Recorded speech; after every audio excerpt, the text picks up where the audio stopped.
koinonia that brings down God's presence. Amen? Bago po natin malaman kung ano ibig sabihin ng koinonia, inaanyahan ko po kayo tumayo. Basahin natin ang banal na kasulatan. Amen? 1, 2, 3, go. Came heavenly fast. The trumpeters and the singers were as one. To make one sound from the earth, praising and thanking the Lord. And when they lifted up their voice with the trumpets and cymbals and instruments of music, and praise the Lord, saying, For He is good, for His mercy endures forever. That then the house was filled with a cloud, even to the house of the Lord, so that the priests could not stand to minister by reason of the cloud. For the glory of the Lord had filled the house of God. Yes, O Lord, aming Diyos na banal at makapangyarihan. Salamat, Panginoon, sa pagkakabasa, Lord God, ng iyong salita, O Lord God. Lord, hallelujah. Tulungan mo kami, Panginoon, kung ano ang nais mo, O Lord God, sa umagang ito, O Lord God, upang malaman pa namin, O Lord God, ang iyong mga kalooban sa aming mga buhay, O Lord God. Hallelujah. Lord, itago mo lang ako sa iyong likuran, Panginoon. Hallelujah. I am nothing without you, O Lord God. Hallelujah, Lord. Ikaw lang, Panginoon, ang magpatawi sa aking mga labi, Panginoon. Ikaw lang ang maluwalhati sa buhay ko, O Lord God. Hallelujah. Maraming salamat, Panginoon. Gawin din, Lord, sa aming mga kapatid na nandito, Lord God. Buksan mo ang kanilang mga puso, ang kanilang mga isip, ang kanilang mga mata, Panginoon, ang kanilang mga tenga, O Lord God, upang maunawaan nila, O Lord God, ang nais mong ipabatid ngayong umaga na ito, Lord God. Maraming salamat, Panginoon, sa pangalan ni Jesus. Amen. Amen. Amen. Amen. So, kung mababasa po natin itong 2 Chronicles, ito po ay yung pinatayo ni Haring Solomon ang kanyang ang unang templo, the first temple in the Jerusalem. Amen. Nung naitayo na nila ang templo, dinala po nila doon yung kaban ng tipan. Yung kasunduan na binigay kay Moises. Amen. So, yun nga po, nung dinala nila doon yung kaban ng tipan, at inanyahan ni Haring Solomon ang mga Levita at mga pari, at sinama ang kanilang mga kamag-anak, at pati ang mga musician nandun din po. And then nung sila po ay nagpuri sa Panginoon Diyos, nag-alay ng maraming handog at umawit ng papuri, at doon po nagalak ang Diyos Ama, at kaya binaba niya ang kanyang presensya at napuno ng ulap ang templo. Amen. Amen. Nararanasan po ba natin dito yon kapag tayo po ay nag-aawitan? Amen. Amen. Hallelujah. Sobra, kuya? Iyak na. Praise God. So, Iyak na we believe na ganun din kapag may iisang layunin tayo, mga kapatid, iisa ang ating puso, ang presensya ng Diyos ay bumababa. Amen? Amen.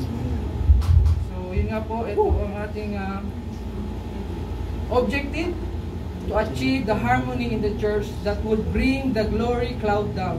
Amen. Yun nga po, sa nasabi kanina, ano po ba yung harmony? Kailangan daw natin ma-achieve yung harmony sa ating iglesia dito po. In one spirit. Kailangan yung harmony ng puso natin ay isa. Amen. Amen. Ang iisa ang ating layunin upang maramdaman natin at bumaba ang kaluwalhatian ng Diyos. Hindi tulad ng may ulap na makikita, pero yung presensya ng Diyos, yung tutulo na lang ang luha mo, doon po natin nararanasan. Amen. At sa number 2, to strengthen the relationship amongst the brethren. Amen. Ang ating objective, isa pa po, ay upang ating palakasin ang ating mga relasyon sa ating mga kapatiran. Amen. Hallelujah. And within each cell and within the church as a whole, in order to fulfill the divine mandate together as one, bringing God's glorious presence in our midst. Amen? So we believe na talagang tinawag tayo ng Panginoon Diyos na maging isa po. Amen? Sa ating introduction po, koinonia. Ano po ang koinonia? Sa Greek means Christian fellowship or communion with God, or more commonly with fellow Christians. Amen? So yun pala ang ibig sabihin ng koinonia. Fellowship. Koinonia. Fellowship or communion with God. Madalas natin sinasabi po yan, di ba? Kapag tayo ay may pagtitipon, meron tayong fellowship. Amen. Sharing, participation, contribution. Fellowship. Amen. Kailangan meron kang kasama, meron kang someone Praise na God. Hallelujah, Lord Jesus. hindi mo masabing fellowship na ikaw lang mag-isa. Kasi nga, yun nga po is sharing. Kailangan meron nagpa-participate ang bawat isa at contribution. Amen. At sabi po dito sa it is best expressed the praise one another. Yun nga po, especially in the admonition to believer in the New Testament. At lagi pong nakasulat sa mga libro ni Apostol Pablo kung paano niya kinakamusta or pinapaalalahanan ang kanyang mga kapatiran sa bawat churches na itinayo niya. Lagi niyang sinasabi na mag-submit kayo sa isa't isa, magmahalan kayo bilang magkakapatid. Sabi nga po sa Romans 12:10, be kindly affectionate to one another with brotherly love, in honor giving presents to one another. Amen? Magmahalan kayo bilang magkakapatid. Praise the Lord. Hallelujah. Sabihin mo sa kaliwa, sa kanan mo, kapatid, mahal kita. Kapatid, mahal kita. Bilang kapatid, ha? Bilang kapatid. Baka, amen? Ngayon din po sabi sa Efeso 4:32, sa halip, maging mabait kayo at mawain sa isa't isa. At magpatawad kayo sa isa't isa, gaya ng pagpapatawad ng Diyos sa inyo dahil kay Kristo. Magpatawad daw po, kapatid. Patawad, Kuya Sabihin mo Burns. sa katabi mo, pinapatawad na kita, kapatid. Pinapatawad ko naman siya. Amen. Ngayon din po sabi sa Efeso 5:21, higit sa lahat, magmahalan kayo ng tapat sapagkat kung mahal mo ang kapwa mo, mapapatawad mo siya kahit gaano pa karami ang nagawa niyang kasalanan. Amen. Amen. Sabi rin po sa 1 Peter 4:8, mga minamahal, mag-ibigan tayo dahil ang pag-ibig ay mula sa Diyos. Ang umiibig sa kanyang kapwa ay anak ng Diyos at kumikilala sa Diyos. Amen? So, kailangan po talagang mahalin natin ang kapatiran. Amen. Pero wag nang lalagpas doon sa bilang kapatiran. Amen? Amen. Magkakasala tayo niyang kapatid. Amen? Amen. Amen. And sabi po,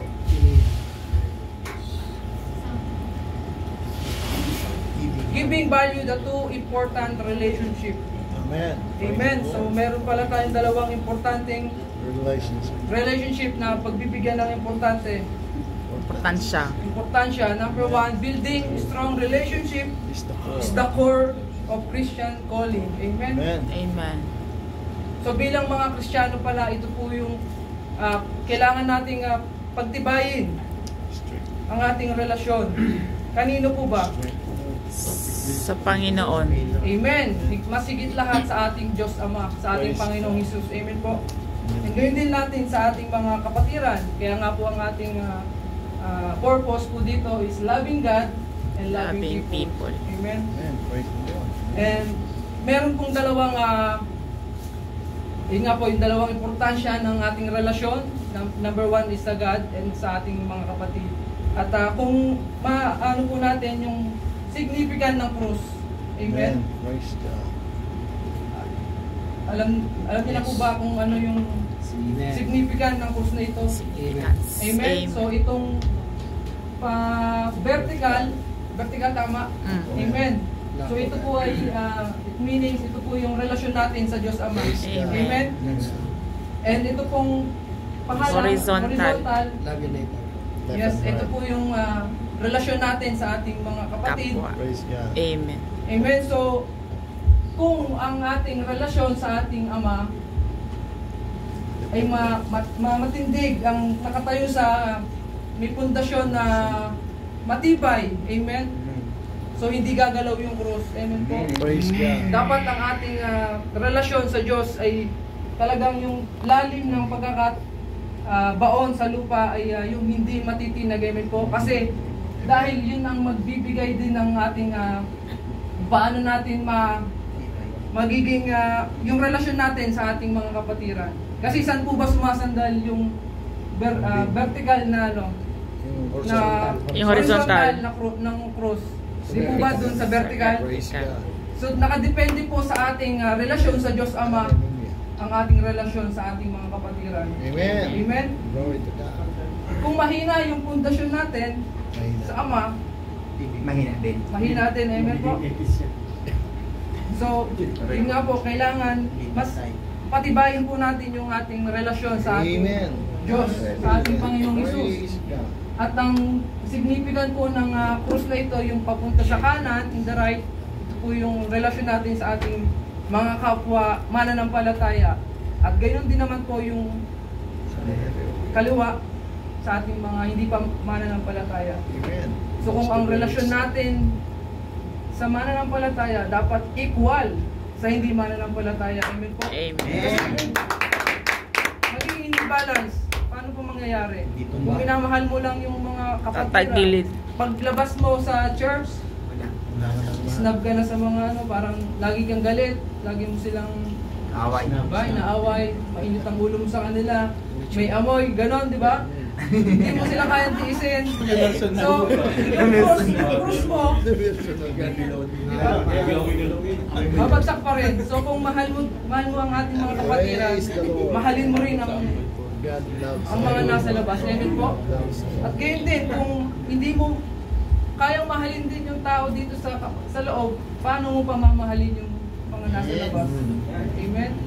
So, kailangan po balance po yung ating relasyon sa ating mga kapatid, sa mananampalataya, at ganoon din po sa labas. Amen? Hallelujah. As a Christian disciples, we are called to commit this important relationship to build, nurture, and protect. How is your relationship? Ngayon kapatid, tanungin mo ulit si kapatid, kamusta ba ang iyong relasyon? Kapatid. Amen? At Kumusta kuya? ganyan din po ang ating Panginoon Diyos kung paano tayo subukin sa ating mga relasyon, sa ating mga kapatiran. Amen po? Di ba, sinasabi mo na malakas na ang iyong bunga ng Espiritu ng pag-ibig. Amen? At gusto mo pang humingi, Panginoon, bigyan niyo pa po ako ng Espiritu ng pag-ibig. Gusto ko pang mas lumago. Anong ibibigay ng Lord sa iyo? Bibigyan ka ba niya ng kaibig-ibig? Bibigyan ka ba niya ng mga puso? Di ba ang ibibigay ng Lord is yung kontra. Amen. Ibibigay niya yung nakakainis. Paano mo madedevelop ngayon yung bunga ng pag-ibig? Ang ibibigay sa iyo ng Panginoon yung kapatid na nakakainis. Yung kapatid na nakakaasar. Amen? Kasi doon mag-grow yung bunga ng pag-ibig sa iyo. Kapag napagtagumpay mo yun, kapag minahal mo na ang kapatid na yon. Amen? Ganon din naman kapag gusto mong pagtibayin yung bunga ng kabaitan. Amen? Bibigyan ka ng Ano ibibigay sa iyo ng Lord? mga love. Di ba? Ibibigay niya rin, even sa trabaho. Trabaho.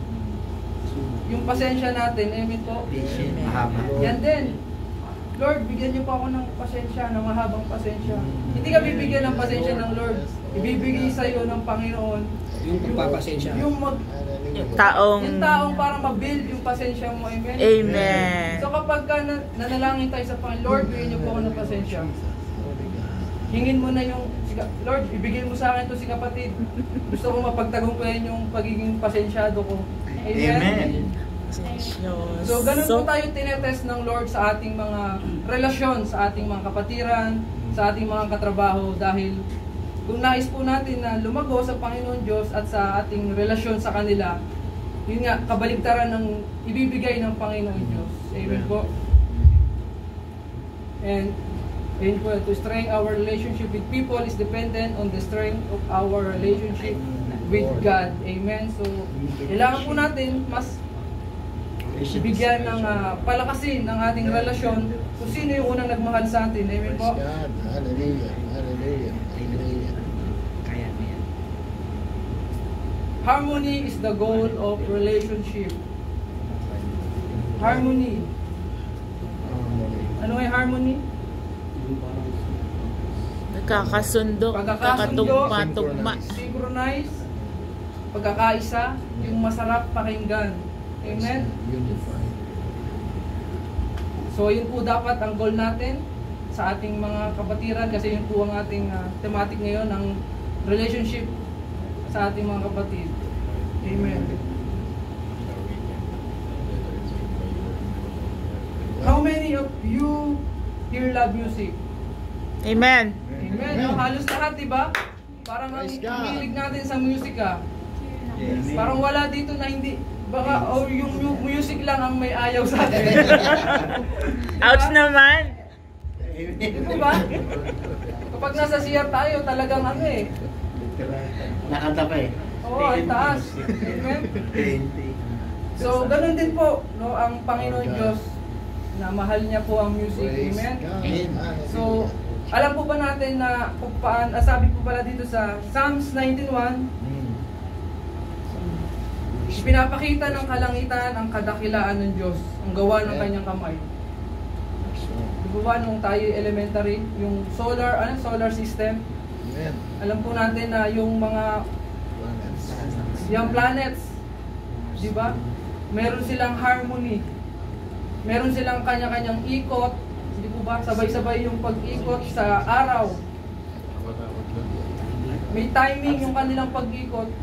Kung walang timing, walang harmony, walang pagkakaisa yung ginawa ng Diyos, ano nangyari sa mundo? Kakabog. Sumabog. Amen? Ganon din yung mga stars, mga maraming galaxy. Amen. Praise God. Gaano kabuti, gaano kamangha-manga ang ginawa ng Panginoon Diyos. Amen? Amen. Hallelujah. Bakit hindi sila nagkakatama-tama? Kasi yun nga, ginawa tayo, nililang tayo dahil may layunin ng Panginoon Diyos na hindi tayo, yun nga, na merong layunin ng bawat isa. Kung para ang purpose ng Lord ay yun nga na meron tayong tamang ikot. Amen. Gayon din naman yung mga botanist. Amen. Yung mga nangangaral, mga nag-aaral ng mga halaman. Napagtanto po nila, napag-aralan nila na may tulong po pala yung music sa paglago ng halaman. No? Kinakantahan yung halaman, kung gusto mong mamunga. Totoo yan. Si Mama mahilig sa ganun. Sa mga orchids niya. Di po ba? Halos lahat parang may connect sa music. Lalo naman po tayo na ginawa ng Panginoon Diyos sa kanyang wangis. Di ba?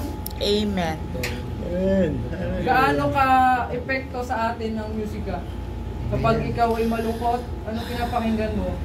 Moira? Aray. Worship. Worship song. Worship na ngayon.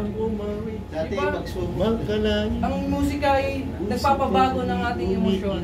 Amen. Ng ating tawag dito? Yung mood. Yun, yung mood. Maging ganyan din ang ating buhay na may heartbeat. Amen? Check nyo nga po yung pulso nyo, baka hindi na tumitibok yan. Ay. Amen? So, yun nga, Ganito your life, dapat your mag-check. heartbeat has a rhythm. Amen? Ang heartbeat ng ating mga pulso ay nakadepende po yan sa ating kondisyon, ng ating emosyon, ng ating health condition. Amen. Kung tayo ay, High blood. di ba, high blood, or tayo ay pagod, or tayo ay masayang-masaya, di ba, ang bilis ng tibok ng ating heartbeat. Amen. Ganun din naman kung tayo ay malungkot, kalmado lang yung heartbeat natin. Amen? Hindi, So, paggaling. tunay na napakabuti ng Diyos dahil halos lahat ng kanyang nilikha ay may rhythm, may tempo. Amen po? Maging sa ating mga buhay. And ngayon po, ang ating paano natin ma-achieve ang perfect harmony in relationship. Amen? Amen. So, meron po tayong 2 puntos.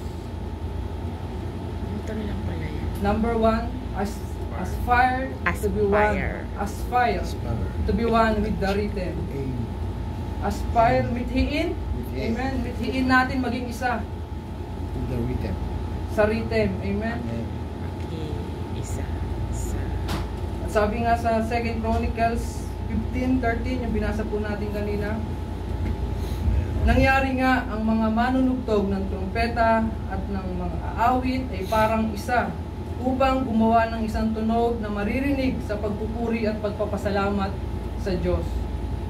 So yun ang nakita ng Diyos Ama sa kanila. No? Naging isa po sila nung sila po ay nag-aawit. No? Nakuha nila yung pagiging isa ng kanilang pag-aawitan. Amen? Nagkaroon sila ng sounds na tinig na nagalak ang Diyos Ama. Kaya binaba niya ang kanyang kaluwalhatian. Amen?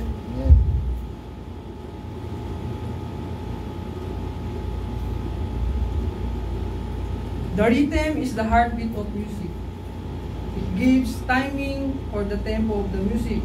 Amen? So, ang mga musician, medyo nakaka-relate po dito. Amen? Kapag walang rhythm yung isa, wala sa tempo, alam. Agad napapalingon agad si Kuya Robert. Papagad po siya agad.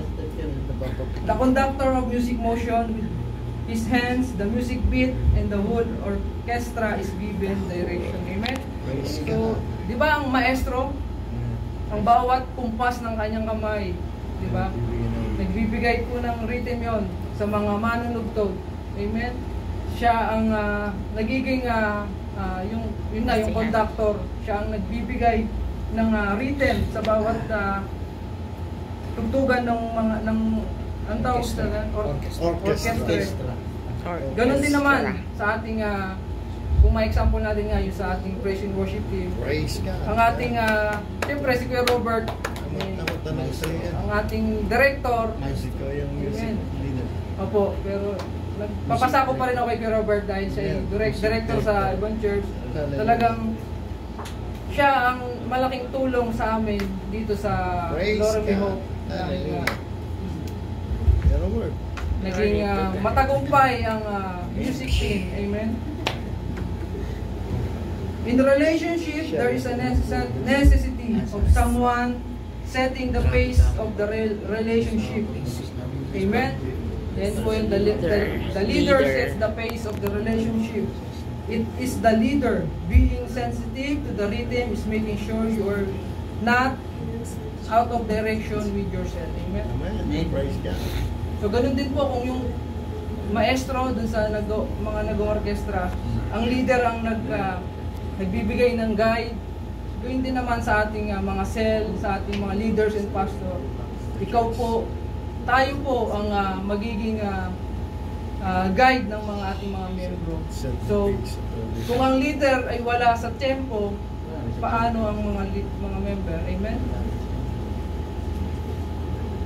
Tune your heartbeat, your group's heartbeat have the same goal. Amen? So, dapat iisa ng goal ang ating grupo, ang ating team. Gayun nga sa music team, kapag yung goal mo is gusto mong yung parang pinipilit mo yung gusto mo, hindi magkakasundo ang music. Amen? Gayun din naman sa ating spiritual, kung may mga sarili kang agenda at hindi para sa lahat yung agenda mo, hindi magkakaroon ba ng tamang tune ng ating samahan. Amen. And number 3, avoid dragging your team to your own pacing or rhythm. Amen. Be intentional in having the same beat with your team. Avoid dragging your team to your own pacing or rhythm. So kung ikaw ay may hindi kaya-aya pa, huwag mo lang silang hilahin. Amen? Para sumunod sa iyo. Amen? Ikaw na po yung bumaba. Amen. Ikaw na yung, sabi nga sa Romans 15:1, tayong malalakas sa pananampalataya ay dapat tumulong sa mga kapatid nating mahihina sa pananampalataya. Hindi lang ang sarili nating kapakanan ang dapat nating isipin. So kung may mga nanghihina sa ating mga kapatid, iangat po natin. Tulungan po natin sila, kapatid. Kung may mga naiiwan, hintayin po natin. Huwag po natin iwanan. Huwag natin talikuran. Amen. Kasi kung ang nais mo, na hindi sila hintayin dahil ibang level ka na, paano naman sila? Amen? Kailangan po tayo ay maghatakan, sabay-sabay po tayo tungo sa pagkakaisa natin sa ating Diyos. Amen? Ang ating minimiti. Amen? Hallelujah. And sabi po dito sa Romans 12:16, ngayon narito ang ilan upang bilin sa inyong lahat. Dapat magkaisa kayo sa isip at damdamin at magdamayan. Amen. Magmahalan kayo bilang magkakapatid. Hallelujah. Maging maunawain at magpakumbaba kayo sa isa't isa. Amen? So, nandun po dapat ang ating pagpapakumbaba sa bawat isa. Amen? Kasi kung titingnan natin si kapatid, ang kanyang nakaraan, talagang mahirap mahalin. Amen? Amen. Parang mahirap pakibagayan, mahirap pakisamahan. Pero alalahanin po natin kapatid, maging tayo man, tinanggap tayo ng Diyos. Amen? Kung ang dating pagkatao natin, hindi ka tanggap-tanggap, tinanggap ka ng Diyos. Sino si kapatid para hindi mo tanggapin, hindi mo mahalin? Amen? Kung titingnan mo yung dati niyang nakaraan. Amen po? Sabihin mo ulit sa kapatid mo, mahal kita kapatid. Mahal kita kapatid. Amen. Mahal kita kapatid. Do not be out of tune. So wag po tayo mawala sa tono. Strong. The phrase "it came to pass" signifies a process of fine-tuning the song and the instruments together until the sound produced achieve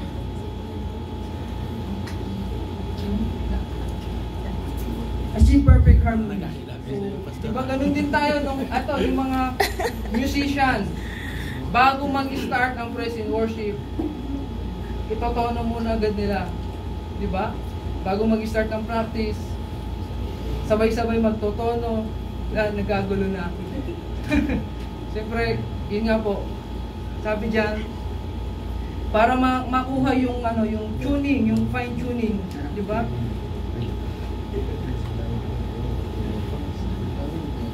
And ganyan din po sabi sa 1 Peter 3:8, Kailangan mo na ngayon narito ang ilan upang bilin sa inyong lahat. Dapat magkaisa kayo sa isip at damdamin at magdamayan. Magmahalan kayo bilang magkakapatid. Maging maunawain at magpakumbaba kayo sa isa't isa. Amen. Amen. Praise the Lord. So magkaisa daw po tayo sa isip at damdamin. Praise God. So kapag si kapatid malungkot, damayan natin. Amen. Kapag may problema, Magkikilungkot ka din? Sabayan mo, maging malungkot kayong dalawa. Di ba? Magkarap na lang. Nayayain mo magkarami. Para lang. Half F na. Paano pag walang pera?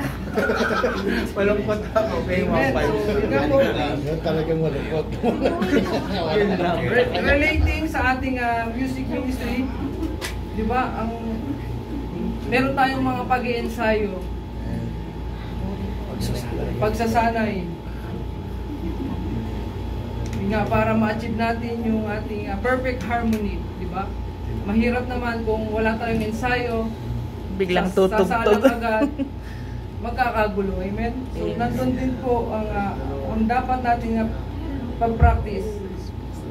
Amen? But for the sake of harmony, why can't we adjust to each other? Amen? Diba kapag ka sa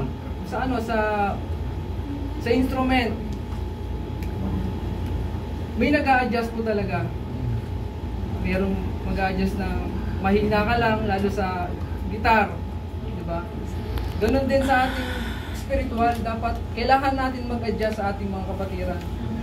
Amen? Huwag po natin itaas yung matagal na ako dito eh. Ikaw ang sumunod sa akin. Amen? Dapat tayong matatagal na, tayo ang mag-adjust sa kanila, lalo sa mga bago sa mananampalataya. Amen? Paano yung ano? Why allow the cord to be broken for a long time when we can fix it? Amen? Bakit inaalaw natin kapag may depekto yung speaker, ay yung amplifier, pinagtsatsagaan pa rin natin kahit nagiging dahilan para maging magulo ang tugtugan. Bakit hindi natin tawagin si Kuya Jonathan? Kuya Jonathan, ayos Ayos. naman. Kaso nasa bakasyon si Kuya Jonathan po eh. So, bakit, di ba? Bakit natin inaalaw kung pwede naman ayusin? Praise God. Gayun din sa ating mga kapatiran, sa ating spiritual. Kung mayroong hindi pagkakaunawaan, bakit hinahayaan natin na hayaan na lang, di ba? Kapag may parang nasaktan si kapatid, sige, hayaan na lang yan. Matanda na siya.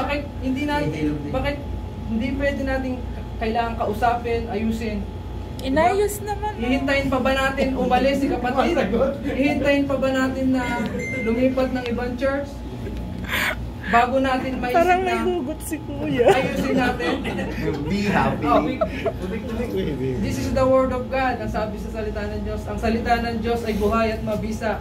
Mas matalas kaysa alimang tabak na sa magkabilayang italim. Amen. Ito'y tumatagos sa ikabuturan ng kaluluwa at espiritu ng mga kasukasuhan at nakakaalam ng binabalak. Memorize. At ng puso. Memory Kapag ito verse. sinatamaan po tayo, praise Praise God. God. Hallelujah! Hindi ka na tinatamaan ng salita ng Diyos. Aray. Kabahan ka. So yun nga po, bakit kailangan natin, Be happy. amen? Ayusin po natin kapatid kung may mga misunderstanding, kung mayroong mga hindi pagkakaunawaan. Sorry na po. Huwag na po nating hayaan na, kasi alam niyo po kapag hindi natin inaayos, sinong nananalo? Satanas. Kaaway, di po ba? Nagpapiyas Amen. tayo naman eh. Our peace, our worship, peace, our peace, Siya ang natutuwa, ang ating kaaway. Kasi ang gusto ng kaaway, talagang magkawatak-watak ang church, ang iglesia. Ang gusto ng kaaway, hindi magkasundo. Amen? Praise God. Sorry na, Kuya. Sabihin mo sa kapatid mo, pinatawad na kita. Praise God. Tawad na kita. Sa ating pangalawang puntos, Pastor, patawad. ay, kanina. Hindi pa ako nangangaruling. Aspire to be one until the glory comes. Amen? Mithiin natin maging isa hanggang ang kawalhatian ng Diyos ay bumaba, ay dumating. Amen? Lord to God. Time. Time. Sabi po sa 2 Chronicles 5:13, 40 minutes na siya. at nang kanilang itaas ang kanilang tinig na may mga pakaka at mga simbalo at mga panugtog ng musika, at kanilang pinuri ang Panginoon na sinasabi sapagkat siya'y mabuti, sapagkat ang kanyang kagandahang loob ay magpakailanman, na kung magkagay ang buhay, ang bahay ay napuno ng ulap, sa makatuwid bagay ang bahay ng Panginoon. Praise God. So, Amen. di ba, ang kanilang namit nila yung pagkakaisa, kaya ang glory ng Lord ay bumaba. Amen. So ganun din po sa atin mga kapatid. Kailangan natin magkaisa bago bumaba ang glory ng Panginoon, ang kaluwalhatian ng Panginoon. Amen. At sabi diyan, na kapag bumaba ang glory ng Lord and miracles happen. Mangyayari ba yung miracle na yun? Amen. Amen. Kapag bababa po ang glory ng Panginoon. Pero hanggat hindi po tayo nagkakaisa, hindi bababa ang glory ng Lord. Sometimes may mga ninanais tayo, nadidelay. Bakit? Hindi pa nakikita ng Panginoon Diyos yung puso ng bawat isa, mga kapatid. Kaya pala. Amen, di ba? Talaga. Ngayon siya sa atin natin, Alam ko kapatid, na ang ating yung mga puso. sasakit. Nagkaisa na ba tayo? Amen? Nagkaroon na ba tayo ng unity? Amen? O may mga disunity pa rin? So kung mayroon tayong inaasam, kailangan natin magkaisa muna, mga kapatid. Sabi diyan, don't stop. Huwag tayong tumigil na maging kaisa po tayo. Amen po? Ngayon, kung ang problema ay ang puso natin, Ko'y kailangan nananabik. na ang gusto ng Panginoon Diyos kasi ang makita, yung puso natin ay isa po ng layunin, kapatid. Ngayon, sino ba ang magpapabago ng puso mo? Lord. Lord God. Kung pinipilit mo na baguhin yung sarili mo, yung puso mo, sinasabi mo na, Lord, gusto ko nang magbago. Lord, gusto ko nang... Amen? Welcome po ate. Lord, gusto ko nang magbago. Alisin mo na lahat ng mga hindi kalugod-lugod sa'yo, hindi naayon sa'yo. Kapatid, kung nanais mo na sa sarili mong kakayahan na baguhin yung puso mo, hindi talaga mangyayari yan. Kanino po tayo lalapit? Kanino po tayo magpapatono ng ating puso? Sa Panginoon Jesus dito ba? Amen. Amen. Aspire to get in tune.